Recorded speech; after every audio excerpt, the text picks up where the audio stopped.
សាក់ថ្មម្ដងបាញ់រហូតដល់13ធុង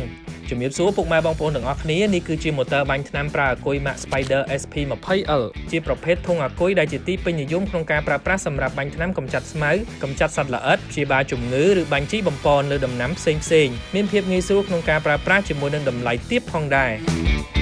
ម៉ាស៊ីន Spider SP20L ត្រូវបានរចនាជាមួយនឹងសាច់ធុងក្រាស់ជ័រថ្មីស្វិតមិនងាយហើរពណ៌អាគុយកាន់ភ្លើងអាគុយដោះពីខ្នងទៅយោដោះពីក្រៅមានចំណុះធុង20លីត្រពេញក្បាលអាគុយប្រើកន្លះងាយស្រួលដោះដូរ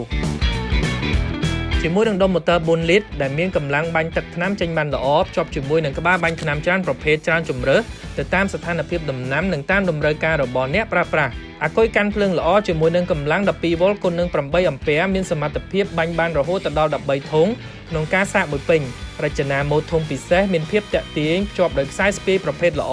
មិនធ្វើឲ្យឈឺខ្លួនពេលប្រើប្រាស់យូរ Spider SP20L គឺជាជម្រើសដ៏ល្អសម្រាប់លោកអ្នកជាមួយនឹងតម្លៃទាបដែលមិនធ្លាប់មានសូមទំនាក់ទំនងមកយើងខ្ញុំឥឡូវនេះតាមរយៈលេខទូរស័ព្ទឬអាចរកជឿបាននៅគ្រប់ដេប៉ូចែកចាយទូទាំងប្រទេសដែលនៅជិតលោកអ្នកបំផុតអង្គរ Garden Tool ទំនុកចិត្តគ្រប់ម៉ាកយីហោច្នៃប្រឌិតគ្រប់ផលិតផល